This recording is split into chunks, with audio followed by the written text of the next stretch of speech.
Hey everybody, this is Jonathan, and I want to talk about this whole YouTube Sports Card Hall of Fame business and just my perspective on it.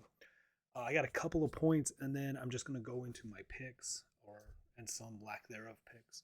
But first of all, very interesting concept. Very interesting that it's been going around since 2018. And first of all, I just want to acknowledge it is for fun, right? Like it's a community, um, it's a community program. I don't know what else to say about it, but it's more of about spreading awareness. I've never even heard of Legends Never Die before. By the way, I'm gonna subscribe. I like the way he presented this information. I'm going to watch more of his videos and learn more about him, which I'm going to bring up later as one of my points as to why I have a weird feeling about this. But first of all, I do want to acknowledge it is for fun, right? There's no serious implications with who's inducted in, who's not. This is just a community thing. A lot of shout outs to people that have been making YouTube content in sports card for a while. So I like the whole, you know, community support aspect, helping each other out, giving each other props, all about all of that. The whole idea about the Hall of Fame thing is interesting to me, and I'm not on board fully with how this is being described and how this is being done. And it's just my opinion. I have my own problems with the actual Baseball Hall of Fame, right? Been there a couple times, and I have my own opinion about how that's run too. And same thing with any of the Hall of Fames, even the Pinball Hall of Fame here locally in Las Vegas. So um, again, it's this is just my opinion and my perspective as kind of this outsider coming in and putting this together. So Legends Never Die. Respect to you for even taking the time out of your day to be the commissioner, even if it doesn't take a lot of effort. Any additional effort on anybody's schedule these days, yo, appreciate you. It's hard for me to even just make a video once a week having my child newborn. So the fact that you're willing to shoulder this and put it on your, and carry it and move it forward, all the respect to you, regardless of what you're doing. If you're trying to help out a community, it's always the best. So, really quick, I just want to say before I get into my picks and also my issues with me picking, uh, as far as my background goes, yes, I've been making videos for a couple years. Yes, it's been partly in sports cards. It's also just been in the general realm of collectibles. Just in general, I've shared some army stories, right? Like, so I'm like kind of all over the place. So I'm not necessarily like sports card only.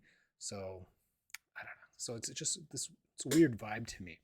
Also, my understanding of how players are inducted in the Baseball Hall of Fame, it's not their peers voting them in. It's members of the Associated Press or something like that, or am I talking about the All Star Game? I'm not knowledgeable enough to even be doing this, right? That's one of my critiques about this. But the Baseball Hall of Fame, from my understanding, their peers aren't voting them in. So to me, it's kind of like a weird feeling that sports card content creators on YouTube are voting in other sports card content creators. It's weird to me. It's kind of it remind. I don't know which award system it is with the in Hollywood, but there's one of the awards where it's like other actors and actresses voting in other actors and actresses. Like it's just weird to me. It's like I don't know. I feel like it should be a community recognizing people for doing outstanding work as a whole, but not necessarily like content creators voting on other content creators. So that's just my first opinion on it. It seems kind of weird to me. Um, but again, I want to go back and just say I'm all about supporting the community, and it's cool that you guys even do this thing. The other thing I'm going to say is I I've only been doing this for a couple years. I didn't even know Legends Never Die existed. I didn't know about a lot of these people. I was looking at the list of the Hall of Famers on here, the inductees, and I'm like, I know the Mangini collection. I got introduced to him in a very strange way, which he might remember. I don't know. Other than that, like, I was looking at this and I was like, I don't know any of these content creators. I'm gonna check out some of them when I get time, but I don't honestly I don't have that much time. And so being somebody and maybe I am actually kind of reflective of a lot of people in this hobby that have come in since COVID, right? Like I'm a COVID born collector. That's what I call myself. And many of the like I wasn't doing this in 2018. I don't know any of these people except for the Mangini collection. I don't know anybody else on here. And so for somebody like me to vote somebody into the Hall of Fame or to even have the ability to be qualified to vote, I think that's kind of wrong. Because I don't have enough knowledge, right? It's like you would have a pizza contest or something, right? Like a food-based contest. And all I've ever eaten was like buffalo chicken and blue cheese pizza from upstate New York.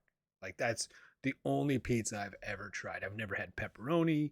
I've never had supreme. I've never had, cauliflower crust or whatever, right? I've never had any of the other flavors. All I've ever had was just one pizza, and I'm supposed to choose the winner, or I get a vote on who makes the best, uh, you know, deep dish pepperoni pizza. And it's like, and all I've ever had was just thin crust buffalo chicken and blue cheese from upstate New York. It, I don't believe that people who have only been in this content creating space since COVID should be able to vote, right? Like I just don't. Um, I just don't. Like I mean, honestly, I think I think the Hall of Fame should be a compilation of people's life work, right? And so if you've only been making videos for 3 years, um, I would strongly contest whether or not they're even efficient at making videos. Like I have a full time job, a family, and a baby, and it's taken me 2 years to figure out how to have multiple cameras on here. I'm not efficient with it at all, and so again, if it's all about just supporting the community, I'm all about it. But there's a lot of controversy being built up in the YouTube world, and I'm not on board fully with how it's going. So, anyways, those are my little comments. Those are my 2 cents. However, since I technically am eligible to put in a vote, I'm going to put in my votes. So, again, being so new, I only have exposure to certain people, and the people that I think should get a vote, most of them haven't even been making videos for 2 years. And I'm just going to give a couple references to people that can't even get a vote because they haven't been in long enough making content. So, baseball card collector, investor, dealer.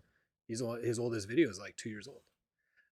Pac-Man, which a lot of people have their positives and negatives to say about people like Pac-Man and Pac-Man specifically. I think he provides an amazing service for the community by opening all these products.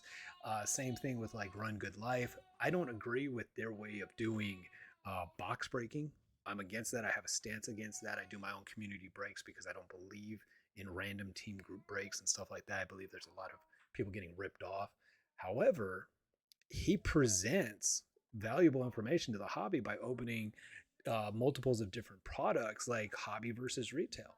So the community can actually, okay, well, that's what the product looks like. This is what you can kind of guess what you're going to get out of it. And it adds a lot of value because if you're going to spend your money, you kind of want to see it's kind of like window shopping at Best Buy and then you buy on Amazon. You know what I mean? So he provides, I think, a great service because he rips all the products. Same thing with like Run Good Life. Um, I'm not gonna say any of the other group breakers because I don't think they really care about the products as much as those two people, but that's just my opinion. Clemente collector, which I was introduced to because of the Mangini collection. Um, I think he does great stuff. I've learned a lot from Mangini and from Clemente, but again, he hasn't been in very long, and I'm just giving you little samples of people that I've seen because I'm so new, right? Like I don't know all these content creators.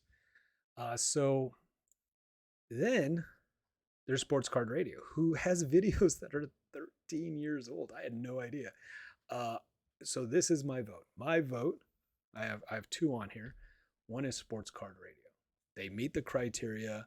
I think what they do for the community as a whole is amazing. Um, Love them or hate them, regardless, they bring people together. They get conversation started, and they support all their content with actual facts. Like they bring forward lawsuit documents. You know, they they have a lot of content that people may or may not like, but there's no doubt that they are consistent. They are involved in the community, and they're doing everything. I don't know if they're doing everything that they can, but they do a lot to move conversations forward. Whether you like those conversations or not, they do. Whether I like those conversations sometimes or not, they do. So, them, I think they should be in. So, Sports Card Radio is on my ballot. I think they should get in, which is actually their handle is Sports Card Show. The other one, I don't like them. I don't. I don't like their product. I know they're just trying to sell you an app. They're just trying to get the clicks. They're just trying to get the sponsorships. They're just trying. They don't actually. I don't think he cares a damn about baseball cards. He thought Bo Bichette was on the Dodgers, but he is qualified, 3 years, and I'm not even subscribed to this guy anymore. Don't like him. Don't like him. I don't like their business. I don't like. I've called them out over a year ago, I think. Uh, they're just trying to sell you an app. However, much like Sports Card Radio, they move the conversation forward. Sometimes the conversation is about them. I think they do a lot of harm just as much as they do some good. Um, and again, don't agree with them, don't like them, but I mean, the same could be said about a lot of players in the Baseball Hall of Fame. There's a lot of players in there that you may not agree should be there. You may not like. Maybe they were horrible people. You know, we have presidents that did some pretty horrible stuff by today's standards too, but people still really like them. I'm just saying, love them or hate them, there is no doubt that since COVID, over the last 3 years, there's no doubt Sports Card Investor has like brought attention to sports card. He helped develop the community, helped build more conversations and building relationships between people. There's no doubt that he's impactful. And again, whether you love him or hate him, I mean you can't deny he's had an impact. All right, so those are my two votes: Sports Card Radio, Sports Card Investor. Those are my two votes. Going back to what I said in the beginning of the video, where I think it's kind of weird. We are trying to induct our peers into a Hall of Fame. I think we should stay. I think we should induct people into like content creation Hall of Fame instead. So I presented my issues, and now I'm going to present my solution or my alternative for my belief system. Just a random dude, only been in for a little while. I don't know anybody but one person that's in the Hall of Fame for this thing, anyways. So I'm a nobody. Totally get it.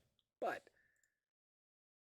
Alpha Investments, if we were to create a Hall of Fame, not acknowledging our peers in sports cards, I think we should acknowledge content creators on YouTube that provide information that can be used and that can help the sports card community. And so one of my votes would be Alpha Investments. If you don't know who this person is, please watch some of his videos. His videos are very Magic the Gathering centered, but his information that he shares can be applied to many different things. And sometimes it's hard to find a video that you can really relate your specific niche, like sports cards, to. But he has some great videos, especially back in the day, about what to expect with sealed products, talking about how singles, the relationship to singles when you open a single product to get the singles out, and the price horizon on those versus sealed wax, does great things. Also, there's other content creators in other areas besides just collectibles that can really help the sports card community as a whole, right? There's things about financial education, taxes, actually defining investments, talking about how to budget, um, networking, anything that can relate to the sports card hobby. That's what I would recommend. Instead of just voting in our peers and everybody just likes each other and says, hey, good job, you, yay, high five, slap hands, everybody. Um, I think we can acknowledge other people. And I think they would find it very appreciative if a community on YouTube like Sports Cards went out of their way to recognize outstanding content creation that was actually used by a community they weren't even targeting. I think that would be something that they would truly appreciate. It would bring awareness to things outside of our community, out of our bubble, right? And we can always continue to do shout outs all the time. But Hall of Fame voting for your peers just seems kind of weird, especially for those peers that are still producing content, right? It's not like they retired, like in baseball. Like, there's nobody in the Baseball Hall of Fame that's still playing the game. So, anyways, those are my opinions. Those are my two votes: Sports Card Radio, Sports Card Investor. Love them or hate them. There's nobody can debate that they haven't started some conversations. That's for sure. Take care, everybody.